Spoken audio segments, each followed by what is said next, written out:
everybody, I'm EHO, and welcome to the Hub. In case you might not have noticed, but just in case you hadn't, the internet is a freaking hot mess. It's like a seriously freaking hot mess, all right? And there is no better example of than Earl's brother, Merle. He stepped in it again big time, and I know what you're thinking. I hear it, I'm saying it myself. He does this a lot. He does this all the time. And that's true. He is the victim of his own stupidity. But at some point, it's going to happen to all of us. At some point, we are all going to step in it. And that's why this week, all week, we're going to be talking about what are words, how to be misunderstood, miscommunication, lowering the temperature in the room, how to talk to salty people, and how to avoid potentially being a victim of mob mentality. We're going to start the week off on Monday when we start the discussion by asking the question, what does it mean to misspeak? And what will that do? Will it incite the mob, or how do we, what is this all about? Let's kind of set the table for the week. On Tuesday, we're going to get into the subject of salty people. Now, we all know them. We've all engaged with them. We may be one.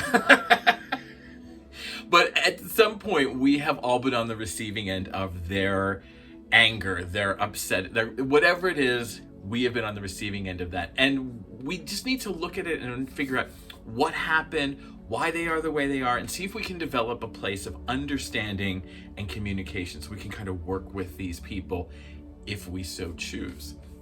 On Wednesday, we're going to do another 2-minute challenge. And this week, we're going to look at what it's like to be on the receiving end. All right. So we have been at some point, whether it's as a business or a consumer, we have engaged with somebody where there has been some miscommunication. There has been a bit of misunderstanding.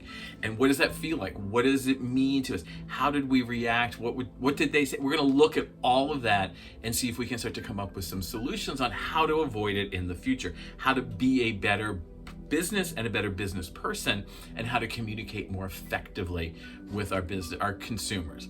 Then on Thursday, we're going to have another conversation. It's time for that again, as it is every Thursday.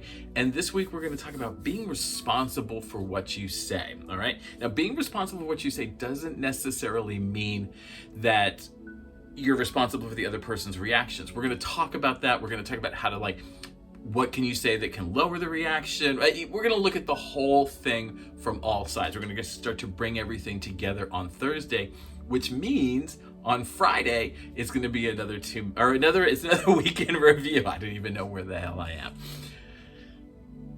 Then on Thursday, we're going to have a conversation about being responsible for what we say, because we need to take responsibility for what we say. We can't necessarily be responsible for people's reactions.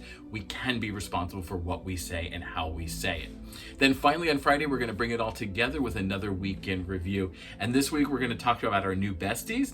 Hint, hint, hint.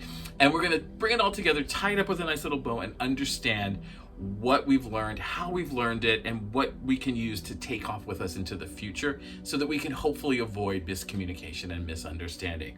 So as you can see, it is another week jam-packed with great content specifically designed for the self-employed, small or home business to be the best business that they can be, to be the business that they should be. So let's make it another great week, and we'll begin the process of hopefully better communication and avoiding misunderstanding and miscommunication with those salty people. I'll see you all week.